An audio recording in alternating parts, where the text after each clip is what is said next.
Voice of Cameroon, la voix de l'espérance. Professeur Joseph Ona, au nom du président de la République et en vertu des pouvoirs qui nous sont conférés, nous vous élevons à titre posthume à la dignité de grand cordon de l'ordre national du mérite camerounais.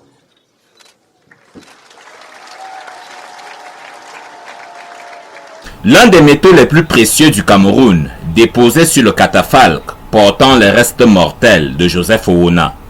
Le constitutionnaliste, à qui ces hommages post-mortem sont rendus ce 17 février 2024, reçoit l'absoute du clergé et la reconnaissance de la patrie en présence du ministre d'État Jacques Famdongo de l'enseignement supérieur, représentant personnel du chef de l'État et de toutes les autres personnalités, celles de très haut rang, qui ont fait le déplacement pour Mvengue, terre natale du défunt.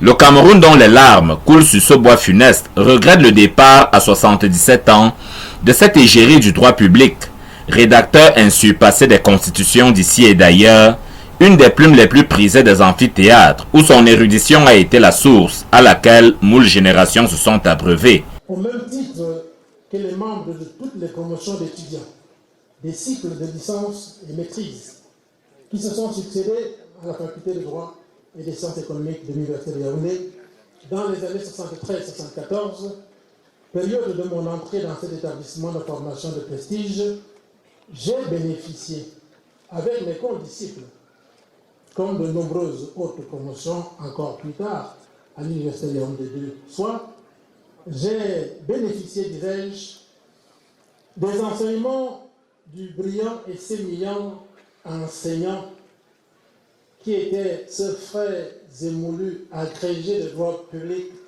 des universités françaises, bénéficiait de la densité et de la plénitude du savoir qui s'employait et se plaisait à nous transmettre.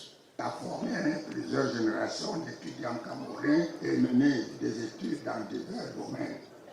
Et il a été membre de plusieurs sociétés savantes et ancien de reconnaissance de sa dimension exceptionnelle dans cette science du droit public et de son brillant parcours administratif.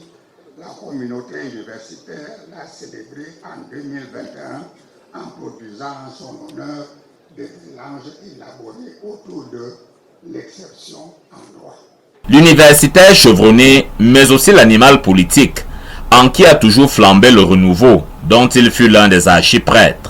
Au niveau du RDPC, il faisait partie des membres fondateurs à l'issue du congrès de Bamenda en 1985 et a été membre du comité central, membre de la délégation permanente régionale du comité central du Sud jusqu'au 15 avril 2020 où, nommé membre du Conseil constitutionnel, il s'est mis en congé du parti en raison de l'incompatibilité d'un mandat politique avec ses nouvelles fonctions institutionnelles.